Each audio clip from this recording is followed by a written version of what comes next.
Some stories are not written in books, some live in the soil, some are whispered by the wind, and some are remembered by the rivers.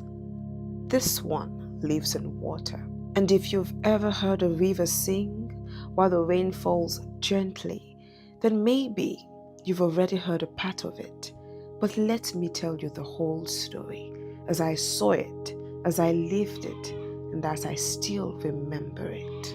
Her name was Obiageli, the one who came to enjoy wealth. But her wealth was not gold or rapas or land. Her wealth was rain.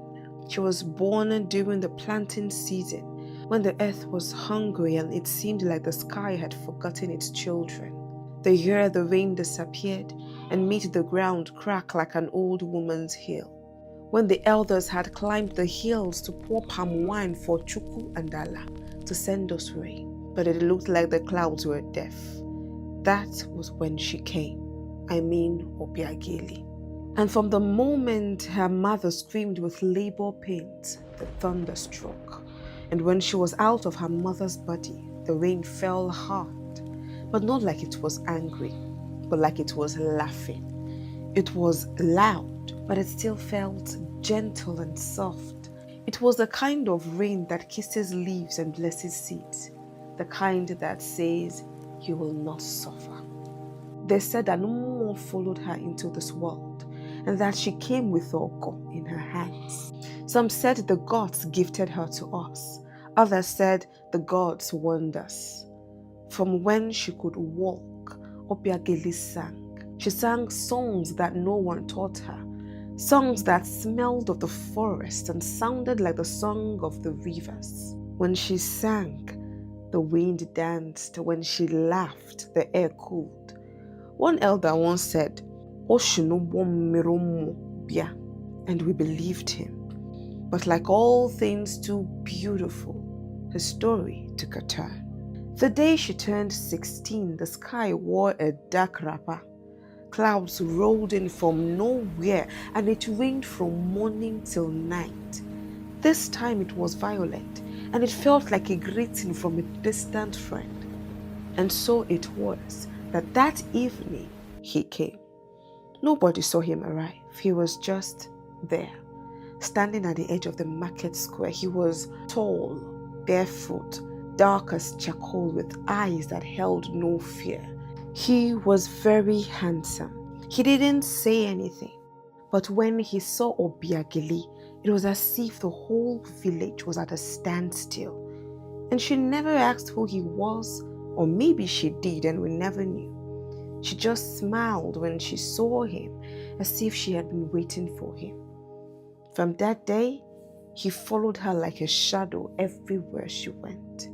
People called him Oyemere, because every evening they would walk to the river hand in hand, and she would sing. He would enter the river, lie in it, and close his eyes like her music was taking him somewhere, like it was taking him home. He never spoke.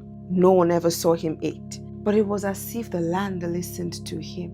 And then the old women began to murmur about how strange they were. They felt something was unnatural with them.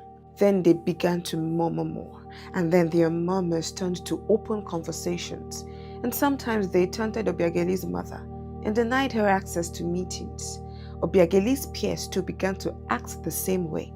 They began to avoid her like she was a plague. It was as if they had forgotten who she was or how she came. Then the river began to rise. First, it was the banks, then the farmlands, then the yam mounds sank. The river was no longer singing, it was swallowing. And the villagers finally turned on her. One day they came with fire and fear. Men came with their machetes, women with their curses. They started calling her an Obanje, and that the man was her spirit husband who had come to take her back.